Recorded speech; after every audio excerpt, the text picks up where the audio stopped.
Hello students, welcome to Cosmonaut International School. So today we are 8th class science lecture. In the previous lecture we will discuss some question answer of the first chapter. We will completed our first chapter in the previous lecture. So today we will discuss about the pending question answer of this chapters. So today we will discuss our E part, that is the short answer question. So what is our first question? Name the factor which control the production of crops. So आपको उन factors के नाम बताने हैं जो crop production के अंदर हमारे लिए क्या करेंगे, हेल्पफुल रहेंगे. So what is the answer of this?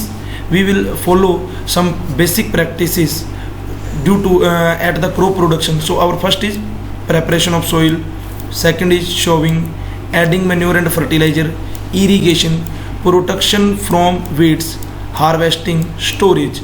So these are the main factor which control the production of crops. So ये हमारे कुछ मेन फैक्टर हैं जो प्रोडक्शन ऑफ कंट्रोल, जो हमारा क्रॉप का प्रोडक्शन है उसके ऊपर क्या करेंगे, कंट्रोल करेंगे. क्योंकि अगर इनमें से एक भी हम मिस कर देते हैं तो हमारी जो क्रॉप की प्रोडक्शन है वो क्या हो जाएगी, लो हो जाएगी. So now we have to second question, that is what is following. So what is following? The dead plant, animal and other organic matter on the field are decomposed by the microbes, thus the nutrients are returned to the soil. This is called followings. So जो nutrients दोबारा से replenish होते हैं soil के अंदर, जो dead plants, animal और other organism matter के कारण, उनके decomposition के कारण, उसको हम क्या बोलेंगे, following बोलेंगे. Now our third question, that is What do you understand by nitrogen fixing? आप नाइट्रोजन फिक्सिंग से क्या समझते हैं? This process is called nitrogen fixation. Wheat crop used nitrogen in the form of nitrates, leading to the deficiency of nitrogen in the soil. The root of the leguminous plant have many protuberance called root nodules, which contain nitrogen fixing bacteria called rhizobiums. सो हमारी जो wheat की crop है वो soil के अंदर जो nitrogen present होता है उसको क्या कर लेते हैं, ले लेते हैं, जिससे नाइट्रोजन की जो कमी है वो किसके अंदर आ जाएगी, सोइल के अंदर आ जाएगी. सो जो रूट होते हैं अपने लेग्यूमिनस प्लांट्स की, वो क्या करते हैं, जो एटमॉस्फेयर में नाइट्रोजन प्रेजेंट है उसको क्या कर देंगे, नाइट्रेट्स के अंदर कन्वर्ट कर देते हैं, जिससे हमारे सोइल के अंदर जो नाइट्रोजन है वो कंप्लीट हो जाएंगे. और जो बैक्टीरिया होता है जो उसको नाइट्रोजन को नाइट्रेट्स में कन्वर्ट करता है उसको हम क्या बोलते हैं, rhizobium. So this is the answer of third question. Now we have fourth question, what is harvesting? Harvesting क्या है? Once the crop is matured, it is harvested. The cutting of crop after it has been matured is called harvesting. जो जब हमारी crop बड़ी हो जाएगी तो उसके बाद में हम जो हमारा लास्ट प्रोसेस होता है वो क्या होता है, हार्वेस्टिंग होता है. जैसे यहाँ पे अपने फर्स्ट क्वेश्चन में देखा था, here is the harvesting. So जो कटिंग क्रॉप है after mature is called harvesting. So this is the answer of our fourth question. Now we will see some long answers question. So our first question is, why is the soil turned and loosened before the sowing of seeds? So जो हमारी soil है उसको हम turn क्यों करते हैं और lose क्यों करते हैं before sowing? So the answer of the first is, the soil ensures the roots of the plant, thus providing its stability. The root can be go deep into turn and loosened soils where they can easily absorb oxygen, water and nutrients. So हम soil को loose and turn इसलिए करते हैं ताकि जो हमारे roots है plant के वो ईजिली सोइल के अंदर जा सकें और एब्जॉर्ब कर सके ऑक्सीजन को, वाटर को और न्यूट्रिएंट्स को. The organism living in the soil such as earthworm as microbes can easily increase in numbers and also they come to top and add humus to its decomposing dead plant animal. It is also bring that the nutrient rich soil is top so that the plant can use these nutrients. Thus turning and loosening the soil is very important for the cultivation of crops. So जब हम turn करेंगे हमारे soils को तो जो rich nutrient soils हैं वो top पे आ जाएगी हमारे, और जिससे जो प्लांट है वो इजीली न्यूट्रिएंट्स को क्या कर सकते हैं, यूज कर सकते हैं. So that's why we will turn and loosen the soil before sowing. Now our second question is what is the advantage of transplantation. So तो हमें बतानी है ट्रांसप्लांटेशन की एडवांटेज क्या क्या है, ठीक है। Now sometime seed are not directly planted in the soil as rice, onion, tomato, chili, brinjal. Instead they are planted in seed beds called nurseries. After they germinate, the small plant are transferred and transplanted in the field. This helps the farmer select only the healthy seedlings and space them properly while planting. This way the crop yield is increased. So जो हमारा इसके अंदर जो advantage है transplantation का वो क्या है कि इसको हम पहले ही अपने फील्ड के अंदर क्या है शोविंग नहीं करते हैं हम हमारे सीड्स की। इसको पहले नर्सरीज के अंदर क्या किया जाएगा, सीड्स को प्लांटेड किया जाएगा और उसके बाद में जब हमारा सीड जर्मिनेट हो जाएगा और स्मॉल प्लांट्स बन जाएंगे तो उनको हम ट्रांसफ़र करते हैं किसके अंदर, फील्ड के अंदर, जिससे फार्मर को ये हेल्प मिलेगी कि जो हेल्दी सीडलिंग्स है वही उसको मतलब वो फील्ड के अंदर यूज कर सकता है और जो स्पेस है उनके बीच में वो भी प्रॉपरली रख सकता है, जिससे उसका क्रॉप यील्ड क्या होगा, इंक्रीज होएगा। So that's why the transplantation is more preferably used for the farmer. Now the third is why should weeding is done before flowering of the weeds. जो वीडिंग है वो क्यों की जाती है बिफोर फ्लोरिंग ऑफ वीड्स। देखो many undesirable plant that grow naturally along with the crop are called weeds.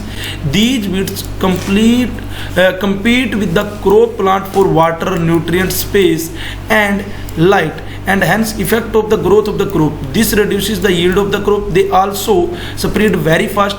Some weeds interfere even in harvesting and many be poisonous for animal and human being. Different weeds grow with different crop.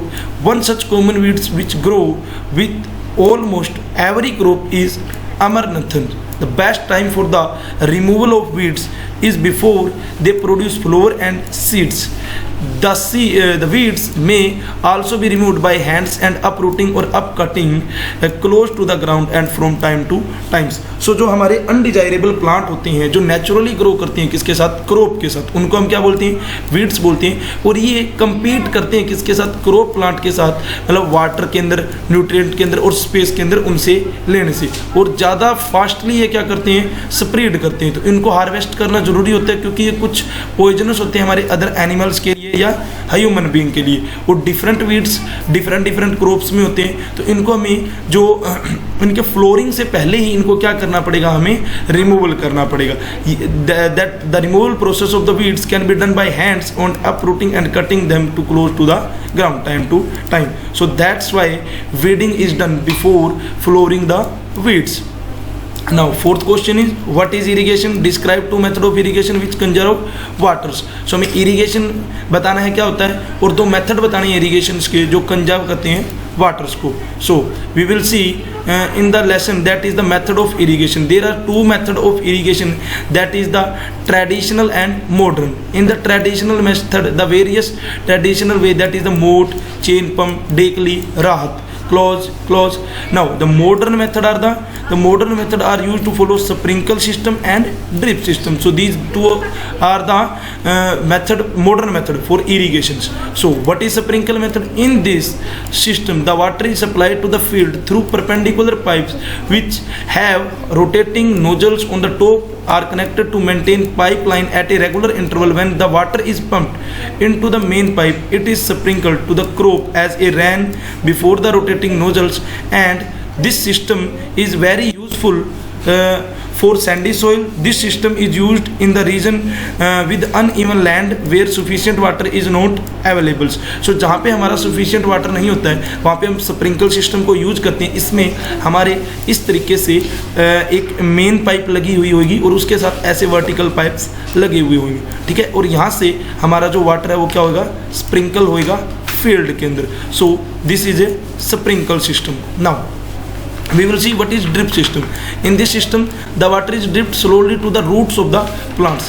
इसके अंदर जो हमारा water है वो slowly roots जो होती है plants के अंदर उसके अंदर पहुंचाया जाएगा through a network of pipes and tubes, hence it is called drip system. In this techniques there is no wastage of water, also there is no flooding of water. There is no danger of fertilizer runoff, and it is the best technique for watering fruit plant, garden, trees. It is also called trickle system, but this is very expensive.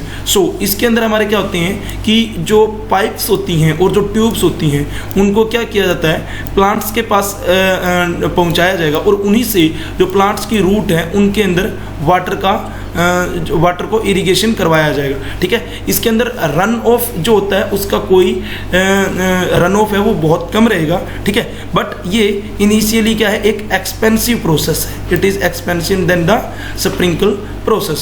So these are the modern method that we use in irrigation process. Now fifth question, explain how fertilizer are different from manure. Fertilizer और manure के बीच में आपको क्या करना है, difference बताना है. So fertilizer is man-made chemical substance होते हैं which are rich in particular nutrients are produced in factories. Some example of the fertilizer are urea, ammonia, sulfate and potash, NPK, nitrogen, phosphorus, potassium. They are soluble in water and air to store, but excessive use of fertilizer makes the soil less fertile. Whereas manure is an organic substance that decompose of plant and animal wastage. The use of the manure improves soil texture as well as its water retaining capacity. Manure makes the soil porous and help in easy to exchange gases. This table gives the differentiate to the fertilizer and manure. तो ये जो table दे रखी है इसमें हमारे को difference दे रखे हैं फर्टिलाइजर एंड मैन्योर के अंदर. जो फर्टिलाइजर होता है वो मैन मेड होता है और जो मैन्योर होता है वो नेचुरली अकरिंग सब्सटेंस है. फर्टिलाइजर है वो फैक्ट्री में प्रिपेयर करते हैं हम, और जो मैन्योर है वो प्रिपेयर कर सकते हैं फील्ड के अंदर या होम के अंदर भी. ठीक है. Fertiliser does not provide any humus to the soil. जो फर्टिलाइजर है वो कोई ह्यूमस प्रोवाइड नहीं करते सोइल को. Manure provide a lot of humus to the soil. Fertiliser are rich in plant nutrient like nitrogen, phosphorus, potassium, और manure are relatively less rich in plant nutrients. और जो fertiliser का excessive use है that can pollute the soil, and जो manure का जो excessive use है वो does not pollute the soil. So this is the answer of our long answer question. Now you have to complete all these question answer on your notebook. Write the answer of these all question on your notebook and also learn. So this is your today's homework and this is the end of your lecture. Thank you.